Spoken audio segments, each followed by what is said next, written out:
Assalamualaikum students, I am Nimsha Saher, your on-screen chemistry instructor from tutoria.pk. Students, today the chapter we are going to start is theories of covalent bonding and shapes of molecules. Students, chapter 2 में हमने discuss किया atomic structure. Students, हमने देखा कि atom किन सब atomic particle से composed है और वो कैसे ओरिएंट होते हैं उसके अंदर। तो स्टूडेंट्स, अब हम देखते हैं कि मॉलिक्यूल्स एक्चुअली दिखते कैसे हैं या उनकी शेप कैसी है। स्टूडेंट्स, आपने पढ़ा होगा, आप फेमिलियर होंगे लेवाई स्ट्रक्चर से।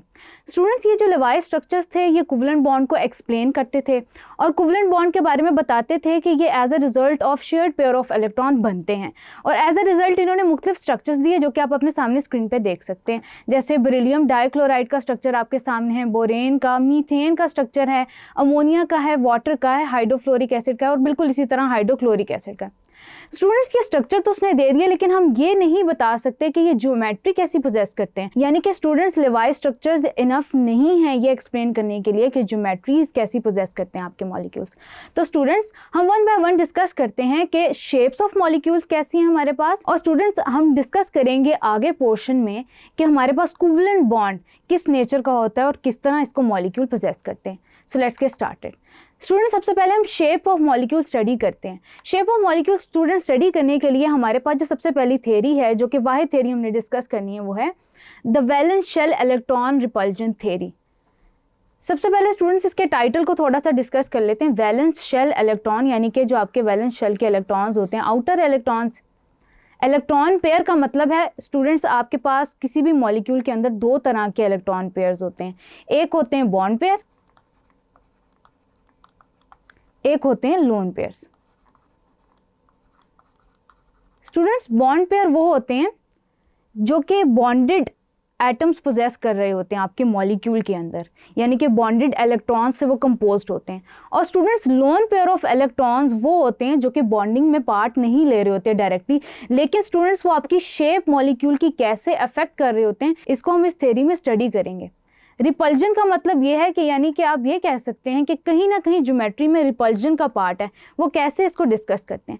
स्टूडेंट्स, जब valence shell electron repulsion theory यानी कि वेस्पर थ्योरी प्रेजेंट की थी सबसे पहले सिज्विक और पॉवेल में, तो वो ये कहते थे कि जो ज्योमेट्री है मॉलिक्यूल की वो डिफाइन करते हैं उसके इलेक्ट्रॉन पेयर्स, यानी कि बॉन्ड पेयर्स और लोन पेयर ऑफ इलेक्ट्रॉन्स। वो बताते हैं कि आपका मॉलिक्यूल स्पेस में कैसा दिखेगा या कैसी ज्योमेट्री पोजेस करेगा। उसके बाद स्टूडेंट्स नायलोम और गिलेस्पी आए। वो ये कहते थे कि मॉलिक्यूलर ज्योमेट्री डिफाइन करते हैं इलेक्ट्रॉन पेयर और लोन पेयर की रिपल्जन्स, यानी कि ज्योमेट्री जो आपके मॉलिक्यूल्स पोजेस करते हैं वो डिफाइन करते हैं repulsions between the bond pairs and lone pairs, यानी कि इलेक्ट्रॉन पेयर्स के दरमियान आपस में जो रिपल्जन है वो ज्योमेट्री डिफाइन करती है। कैसे, इसको बेसिक असम्पशन से सबसे पहले स्टडी करते हैं। द शेप्स और ज्योमेट्री ऑफ अ मॉलिक्यूल और ion depends upon the number of shared as well as lone pair of electrons around the central atom of the atom और मॉलिक्यूल। स्टूडेंट, सबसे पहले हम देखते हैं कि किसी भी मॉलिक्यूल का इंटीग्रल पार्ट होता है सेंट्रल एटम। सेंट्रल एटम के थ्रू हमारा इमेजिन करना किसी मॉलिक्यूल को ईजी हो जाता है।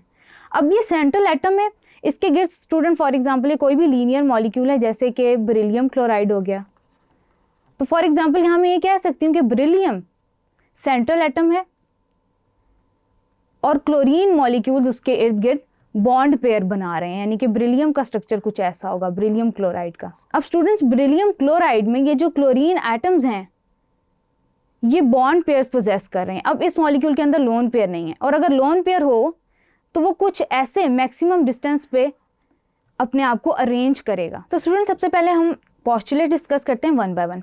तो स्टूडेंट्स, कोई भी आपके पास एक मॉलिक्यूल है वो पोजेस कर रहा होगा इलेक्ट्रॉन पेयर्स। अब इलेक्ट्रॉन पेयर्स उसके सामने होंगे बॉन्ड पेयर्स की फॉर्म में और लोन पेयर्स की फॉर्म में। तो स्टूडेंट्स, वेस्पर थ्योरी ये कहती है कि इलेक्ट्रॉन पेयर्स और bond pairs at maximum distance एक दूसरे से अरेंज होते हैं। फॉर एग्जांपल यहाँ पे एक लोन पेयर प्रेजेंट है, तो ये दोनों बॉन्ड पेयर्स या जो बॉन्डेड एटम्स हैं ये मैक्सिमम डिस्टेंस पे प्रेजेंट होंगे। स्टूडेंट्स, एक बात याद रखिएगा कि लोन पेयर रिपल्जन भी होती है, लोन पेयर बॉन्ड पेयर रिपल्जन्स भी होती है, यानी कि बॉन्ड पेयर एक दूसरे से दूर मैक्सिमम डिस्टेंस पे एक दूसरे को अरेंज करेंगे इन द स्पेस। बिल्कुल उसी तरह लोन पेयर की बॉन्ड पेयर से रिपल्जन होगी, यानी कि ये एक दूसरे को as far apart as possible रखेंगे। और वही चीज़ डायरेक्टली उसकी ज्योमेट्री को अफेक्ट कर रही होगी। बिल्कुल उसी तरह electrons pair define the geometry of molecules. वो कैसे? स्टूडेंट्स आप देख सकते हैं कि लोन पेयर रिपल्जन मैक्सिमम होती है, देन आती है आपके पास lone pair bond pair repulsion, and then आती है आपके पास बॉन्ड पेयर रिपल्जन। इसको कुछ ऐसे देख सकते हैं स्टूडेंट्स, फॉर एग्जांपल आपके पास एक मीथेन का मॉलिक्यूल है, वो एंगल पोजेस कर रहा है 109.5 का। अब ये tetrahedral geometry in the case of 4 electron pairs होती है। इलेक्ट्रॉन पेयर्स की जब मैं बात कर रही हूँ तो इसका डेफिनेटली मतलब है कि मैं बॉन्ड पेयर्स और लोन पेयर्स दोनों के बारे में बात कर रही हूँ।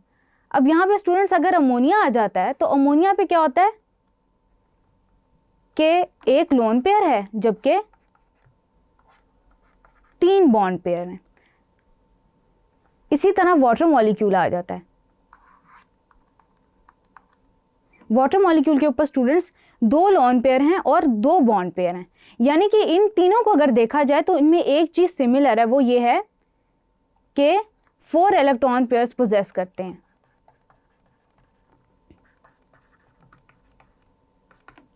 अब ये जो 4 इलेक्ट्रॉन पेयर्स हैं इनमें मीथेन के अंदर 4 ही बॉन्ड पेयर्स हैं, जबकि अमोनिया के अंदर 1 लोन पेयर और 3 बॉन्ड पेयर हैं।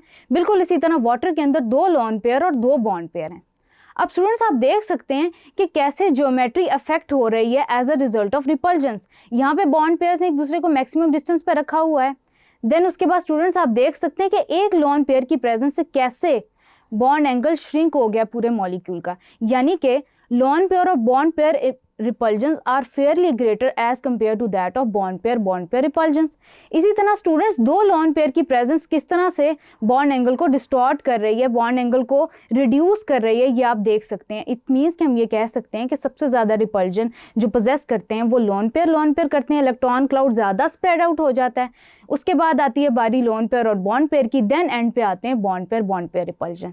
इसको फर्दर हम डिस्कस करेंगे जो हम ज्योमेट्रीज बनाएंगे। स्टूडेंट्स उसके बाद वेस्पर थ्योरी ने मल्टीपल बॉन्ड्स को भी डिस्कस किया। मल्टीपल बॉन्ड्स में स्टूडेंट्स एक बात आप याद रखिएगा कि जितनी ज़्यादा ओवरलैपिंग होगी उतनी ज़्यादा इलेक्ट्रॉन डेंसिटी होगी, यानी कि जितने ज़्यादा आपके नंबर ऑफ बॉन्ड्स इंक्रीज होते जाएंगे वहाँ पे चार्ज डेंसिटी या इलेक्ट्रॉन डेंसिटी भी ज़्यादा होती चली जाएगी।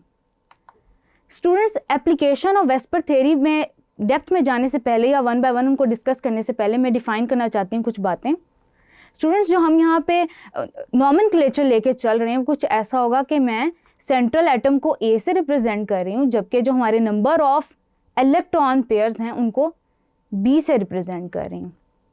AB2 का मतलब है कि आपका सेंट्रल एटम है और उसके इर्द गिर्द 2 बॉन्ड पेयर्स हैं।